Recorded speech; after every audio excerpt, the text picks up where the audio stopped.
इंद्रलोक परिसर में बदबू फैलना अब तय लगभग माना जा रहा है, क्योंकि इस आवासीय परिसर के बीच कचरा प्रकल्प शुरू करने का निर्णय मीरा भाईंदर मनपा की महासभा में हो चुका है। शिवसेना सदस्य सदन सड़क के बाद अब सड़क पर उतरकर इसका विरोध जताने का ऐलान कर दिए हैं। अफसोस की बात यह है कि कचरा प्रकल्प विद्यालय के लिए आरक्षित भूखंड पर शुरू किया जाना है। अब सवाल उठता है कि क्षेत्र के लोगों को सरकारी विद्यालय की जरूरत नहीं है क्या? आवासीय परिसर के बीचों बीच कचरा प्रकल्प शुरू कर क्षेत्र को नरक बनाने पर प्रशासन क्यों तुला है? दरअसल निजी व बिल्डरों के फायदे के लिए भूखंड का आरक्षण बदलने का खेल चालू है। इसी क्रम में विद्यालय के लिए आरक्षित शिवसेना नगर सेविका स्नेहा पांडे ने सवाल किया है कि कचरे से खुशबू आती है क्या? इससे पहले प्रशासन का एक दावा सड़ चुका है। आज सीवेज ट्रीटमेंट प्लांटों के नजदीक रहने वालों का सांस लेना भी दूभर हो गया है और उन्हें खिड़की दरवाजे बंद रखना पड़ रहा है। प्रस्तावित कचरा प्रकल्प के पास खेल का मैदान व सभागृह है। यहाँ लोग खुद को स्वस्थ रखने के लिए आते हैं। अब उनका स्वास्थ्य खराब करने की पूरी तैयारी की जा रही है। कचरा लेकर आने जाने वाली गाड़ियों के चलते आसपास के लोग भी बदबू से परेशान रहेंगे। इसका विरोध कर रही शिवसेना सदस्य स्नेहा पांडे, तारा घरत, जयंती लाल पाटिल का आरोप है कि वर्चुअल महासभा में इस प्रस्ताव की चर्चा के दौरान महापौर ने हमें बोलने नहीं दिया। आरक्षण क्रमांक 219 भूखंड पर अब कचरा प्रकल्प शुरू करने का निर्णय लिया गया है। प्रशासन का दावा है कि प्रकल्प से बदबू नहीं आएगी।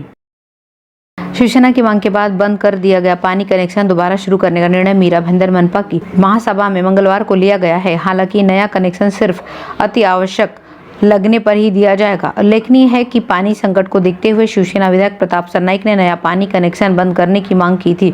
उसके बाद 1 नवंबर 2021 को आयुक्त दिलीप ढोले ने पानी कनेक्शन देना बंद कर दिया था। ऐसा होने से पेयजल से लोग वंचित हो गए थे।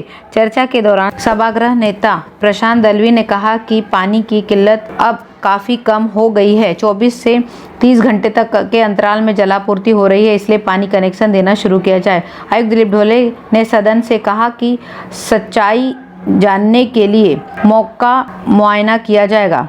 बिल्डिंगों को अतिरिक्त कनेक्शन नहीं मिलेगा। गृह निर्माण मंत्री जितेंद्र आव्हाड ने मीरा भाईंदर के पूर्व विधायक गिलबर्ट मेंडोजा को पार्टी में फिर से आने का न्योता दिया है। उन्होंने कहा कि मेंडोजा को पुरानी बातें भूलकर आगे बढ़ना चाहिए और राष्ट्रवादी कांग्रेस पार्टी से फिर से जुड़ जाना चाहिए। गौरतलब है कि एक समय मीरा भाईंदर से राष्ट्रवादी कांग्रेस पार्टी का नेतृत्व गिलबर्ट मेंडोजा ही करते थे और वे शहर के पहले विधायक व राष्ट्रवादी से ही बने थे। उन्होंने कहा कि मीरा भाईंदर में पार्टी का जनाधार सदैव ही रहा है, लेकिन राष्ट्रवादी कांग्रेस पार्टी के पूर्व नेता गणेश नाइक ने बीजेपी से साठगांठ कर राष्ट्रवादी को खत्म कर देने का काम किया है। आज गणेश नाइक और उनका परिवार बीजेपी के साथ बना हुआ है। आगामी मनपा चुनाव में उन्होंने गद्दारों को सबक सिखाने का आह्वान किया है और पार्टी को फिर से सत्ता की दहलीज पर पहुंचाने का संकल्प भी लिया है।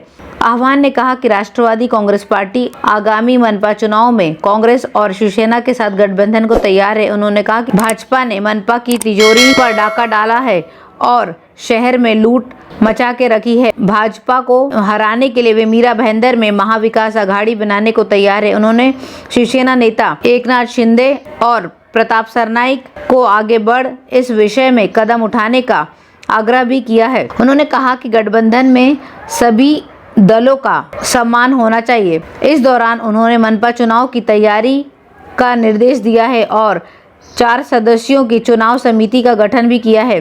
समिति में जिला अध्यक्ष अंकुश मालुसरे, प्रदेश सचिव अरुण कदम, कोकण विभाग महासचिव महिला अन्नू पाटिल और प्रदेश सचिव मोहन पाटिल का समावेश हुआ है।